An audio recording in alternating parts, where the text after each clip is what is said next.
Hello, my name is Sydney Morin. I'm a cardiology pharmacist at Hôpital Montfort, which is Ontario's French academic hospital.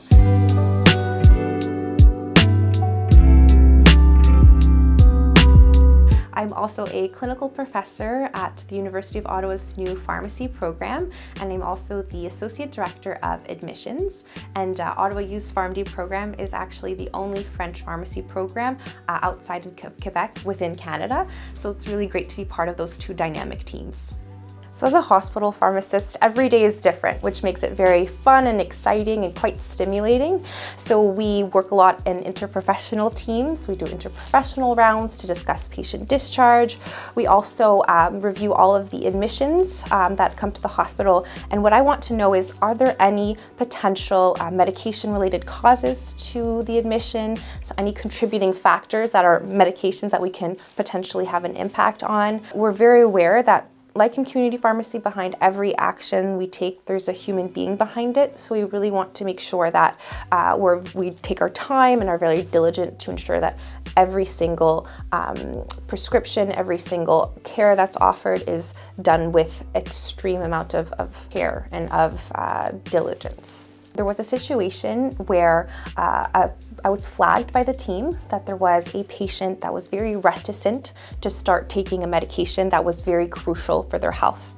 And because they did not want to take this very critical medication, there was concern as to the health outcomes of this patient. I went to speak with the patient and her daughter, and we just discussed, and I listened to her to try to see what was the root of the concern. And after a very long discussion, we identified what the root of the problem was and was actually able to counsel her on it, answer her questions, give her the information that she was looking for.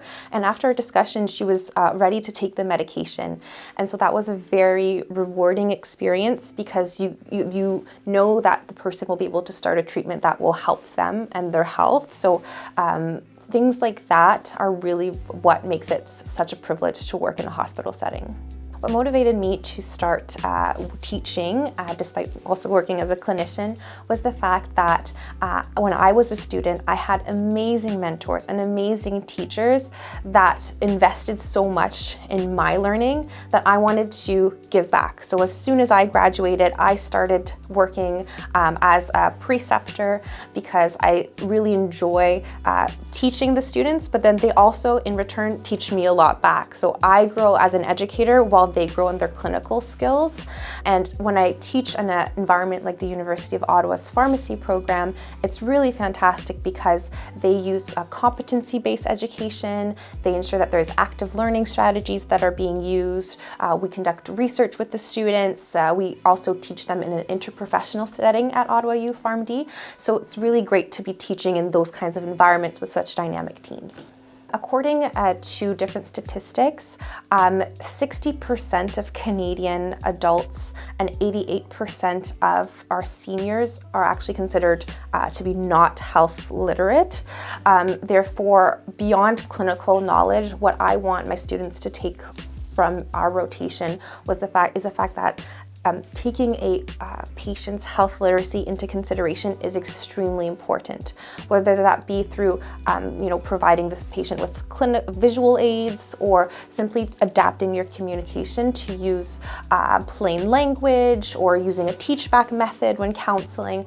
I really want them to always take that into account when helping their patients evolve, because taking into account a patient's health literacy level is incredibly life-changing and practice-changing when you actually apply it well. My advice to someone who wants to make an impact, but they're just starting out earlier in their career, would be to start small, but definitely start early.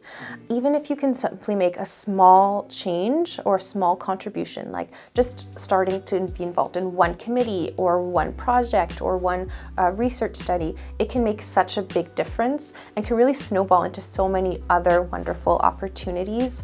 And really, my advice would just be to start with something that you're interested in. So look for a gap that you're really, it aligns with your interests, because then once you find a gap that's aligned with your interests, you'll be very passionate about seeing it through, and it'll make it that it's such a much more stimulating journey to be able to fix that problem. So it's been an incredible honor to have been named the OPA News Practitioner of the Year. I've been a proud member since I was a student, and I've greatly grown with the organization.